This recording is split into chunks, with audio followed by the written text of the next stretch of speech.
코로나19 대응 방안 등을 설명하겠습니다.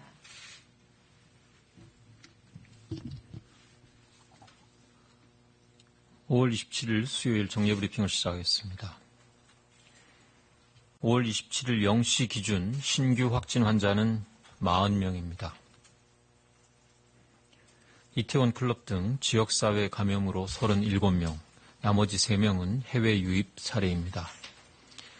5월 27일 0시까지 발생한 확진 환자는 총 11,265명이며 1,295명이 완치되어 격리 해제되었습니다. 현재 701명의 환자분들께서 치료를 받고 계십니다. 다행히 어제 사망하신 분은 없었고 현재까지의 총 사망자는 269명입니다. 오늘 아침 국무총리 주재로 열린 중대본 회의에서는 수도권 추가 확진자 관련 현황과 조치 현황, 생활 속 거리두기 세부 지침 추가 개정, 코로나19 관련 외식 문화 개선 추진 상황 및 향후 계획 등을 논의하였습니다. 정세균 국무총리께서는 젊은이들을 통한 조용한 전파를 막아야 한다고 말씀하셨고 젊은이들도 사회 구성원으로서 책임감을 갖고 생활 속 거리두기에 적극 동참해 줄 것을 강조하셨습니다. 아울러 학원 강사, 교사, 종교인 등 직업상 여러 사람들과 접촉하시는 분들의 특별한 주의와 협조가 필요하므로 이분들께서는 전염병 예방과 방역 지침 준수에 모범을 보여달라고 말씀하셨습니다. 오늘 중대본 회의에서는 수도권 추가 확진자 관련 현황과 조치 사항에 대한 논의가 있었습니다. 이태원 클럽 관련 확진자가 계속 늘고 있으며 27일 0시 기준으로 총 257명이 되었습니다. 방역 당국은 그간 접촉자를 정확히 파악하고 광범위한 검사와 신속한 격리 조치를 하며 확산 방지를 위한 총력을 기울여 왔습니다.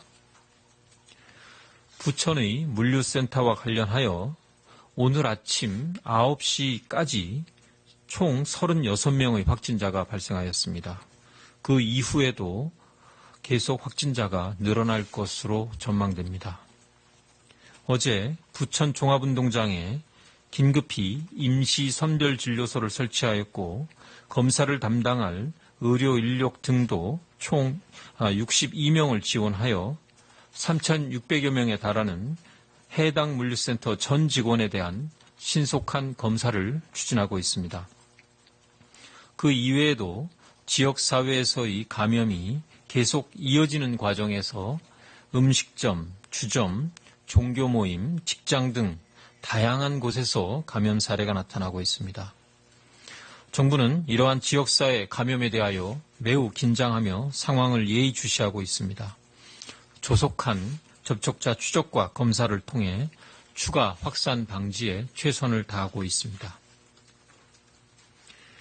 오늘 유치원생과 초중고 학생들의 추가 등원, 등교가 시작되었고 많은 분들께서 학생들의 안전을 걱정하고 계시다는 점을 잘 알고 있습니다. 교육 당국과 방역 당국은 촉각을 곤두세우고 학교와 지역사회의 방역 관리 체계를 강화하고 있습니다. 그러나 지역사회 감염이 교내로 유입되지 않도록 하기 위해서는 그 어느 때보다도 국민 여러분들이 적극적인 역할과 책임 있는 행동이 중요합니다. 우선 정확한 이용자 동선 파악을 통해 신속한 방역 조치가 이루어질 수 있도록 국민 여러분들의 적극적인 협조를 부탁드립니다. 방역 당국은 확진자들이 다녀간 다중이용시설의 목록과 시간대를 방대본 정례브리핑 보도자료 등을 통해서 공개하고 있습니다. 이 시설들을 방문하신 분들께서는 증상의 유무와 관계없이 가까운 선별진료소를 방문해서 적극적으로 검사를 받고 역학조사에 협조해 주시기 바랍니다. 최근 인천 학원 강사 사례를 살펴보면 확진자가 거짓된 정보를 제공할 경우 방역 당국의 초기 접촉자 파악을 늦추고 꼬리에 꼬리를 무는 이후의 연쇄 감염을 일으킬 수 있다는 사실을 확인한 바 있습니다. 허위 진술을 하더라도 결국 방역당국이 사실 확인을 하게 됩니다. 역학조사 과정에서의 왜곡된 정보는 방역당국의 에너지를 고갈시킬 뿐 아니라 코로나19 추적 속도를 늦추고 감염을 광범위하게 확산시키는 행위임을 명심해 주시기 바랍니다. 또한 방역당국에서 제시하는 기본적인 방역수칙을 철저히 지켜주시기 당부드립니다. 거리두기, 마스크 착용, 손 씻기와 기침 예절, 환기와 소독 등 기본적인 방역수칙 준수가 확산을 차단하는 데 큰 역할을 합니다. 특히 직장 내에서의 방역수칙을 제대로 준수하는 것이 매우 중요합니다. 최근의 사례를 살펴보면 콜센터나 의료기관 등 방역수칙을 잘 준수한 시설에서는 확진자가 발생하지 않거나 최소화하는 데 그쳤습니다. 반면 부천 물류센터의 경우 조금 더 역학조사를 조사 결과를 지켜봐야 하겠으나 이태원 클럽 사건 초기부터 확진자가 발생했으며 기본적인 수칙이 제대로 준수되지 않은 것으로 추정됩니다. 직장에서 방역수칙이 제대로 지켜지지 않으면 이는 대규모 감염으로 이어지는 두려운 결과를 초래할 수 있다는 점을 기억해 주시기 바랍니다. 무엇보다 지금도 코로나19 환자 치료와 방역을 위해 고생하시는 분들의 수고를 잊지 말아 주시기 바랍니다. 지난 넉 달 동안 밤낮 없이 환자 치료와 방역 업무에 전력을 다해온 의료진, 방역 공무원과 현장 종사자들의 노력 덕분에 우리는 일상을 시작하고 있습니다. 국민 여러분들께서는 이러한 노력들이 헛되지 않도록 각자의 일상 속에서 책임있는 방역 주체로서 역할과 본분에 충실해 주실 것을 거듭 당부드립니다. 오늘 아침 중대본 회의에서는 다중이용시설, 에어컨 사용, 학생 마스크 착용과 관련된 생활 속 거리두기, 세부 지침의 추가 개정 상황에 대한 논의가 있었습니다. 정부는 5월 6일 생활 속 거리두기로 전환하면서 31개의 시설 유형별 지침을 마련하여 발표한 바 있습니다. 발표 이후에도 관계부처들의 의견을 수렴하고 전문가가 참여한 생활방역위원회 논의를 거쳐 세부 지침을 추가 개정하기로 하였습니다. 에어컨 사용 기준 등 지침이 없는 분야에 대한 추가 수칙을 마련하고 포괄적인 마스크 수칙은 구체화하였으며 일부 지침은 현장 상황에 맞게 수정하였습니다.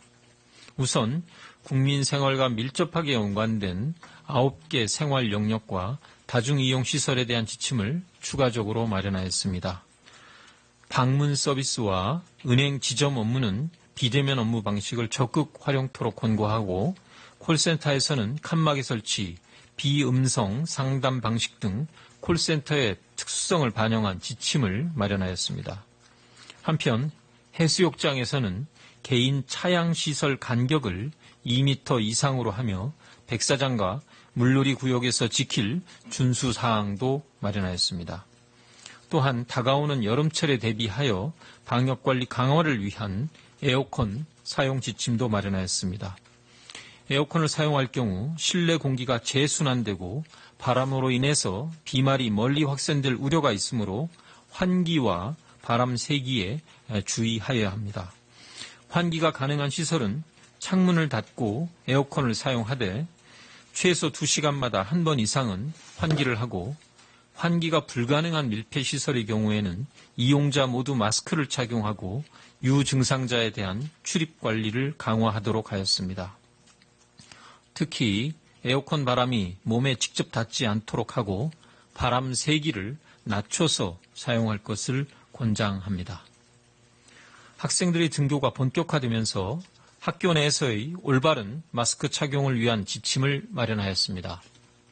우선 교실, 복도 등과 같은 실내 공간에서는 마스크를 착용하는 것이 원칙이지만 마스크를 착용하지 않아도 되는 경우를 함께 규정하였습니다. 운동장이나 야외 수업 등 실외에서 2m 이상 거리두기가 가능한 경우나 소규모 수업이나 특별 활동이 이루어지는 경우, 또 머리가 아프거나 숨이 차는 것과 같은 이상 증상이 나타나는 경우에는 마스크를 벗을 수 있도록 하였습니다. 또한 학생들이 등교할 때 여분의 마스크를 준비하도록 하고 분실이나 오염이 되는 경우 즉시 새 마스크로 교체토록 세부 수칙을 마련하였습니다. 이와 함께 기존에 마련하였던 지침 몇 가지를 현실에 맞게 수정하려고 합니다. 개인정보 보호를 위해 이용자 명부 작성을 권고하는 종교시설 등 다중이용시설에 대한 명부 보관 기간을 4주로 신설하고 이후에는 폐기하도록 수정 보완하였고 대중교통 지침에 항공기 이용 수칙을 추가하였습니다. 지금 말씀드린 시설별 세부 지침은 오늘 배포하여 시행할 예정이며 학생 마스크 지침은 교육부에서 기존의 학교 지침에 반영한 이후 각 학교에서 안내할 계획입니다. 정부는 앞으로도 현장에서 실현 가능하도록 생활 속 거리두기 수칙을 보완하고 구체화가 필요한 영역에 대해서는 추가적인 지침들을 계속 마련해 나가겠습니다. 국민 여러분들께서는 추가로 발표된 세부 지침들을 잘 숙지하셔서 지속적인 방역수칙 준수 노력을 기울여 주시기 바랍니다. 다음으로는 5월 8일 발표한 외식문화 개선 방안의 추진 상황과 향후 계획에 대하여 설명드리겠습니다. 정부는 그동안 음식 덜어먹기, 안심 음식점과 음식점 함께 만들기 등 생활 방역 수칙을 포스터, 카드 뉴스 등으로 제작, 국민들께 안내해드리고 있습니다. 이와 함께 생활 방역 실천 우수 음식점 100개소를 선정하기 위하여 6월 7일까지 대국민 참여 이벤트를 진행하고 있습니다. 또한 음식문화 개선 사업 우수 지자체 사례를 발굴해서 각 지자체에 공유하고 있습니다. 앞으로도 개인 식기 덜어먹기가 잘 지켜질 수 있도록 범국민 이벤트를 추진하고 외식, 소비자 단체와 공동 캠페인을 전개할 예정입니다. 또한 외식문화 개선 캠페인 참여 업체를 대상으로 컨설팅도 지원해서 현장에서 잘 안착될 수 있도록 하겠습니다. 오늘 우리 아이들이 등교를 시작하면서 학생들의 건강과 안전을 우려하시는 분들이 많을 것으로 생각합니다. 코로나19가 우리 생활 속에 자리 잡은 이후 우리는 그간 누려왔던 작은 일상의 소중함을 깨닫고 있습니다. 당분간 코로나19 이전으로 완벽하게 돌아갈 수는 없겠지만 생활 속 거리두기 수칙을 잘 지켜나간다면 조금씩 일상을 회복하게 될 것입니다. 나 하나쯤이야라는 안일한 생각을 버리고 각자의 자리에서 방역 주체로서의 책임 있는 모습을 보여주시기 바랍니다. 학교와 가정, 지역사회 모두가 하나된 마음과 행동으로 각자의 자리에서 방역수칙을 준수하고 함께 지켜낼 수 있도록 서로를 독려하고 응원해 주시기 부탁드립니다. 감사합니다. 네, 지금부터 질의응답 시간을 가지겠습니다.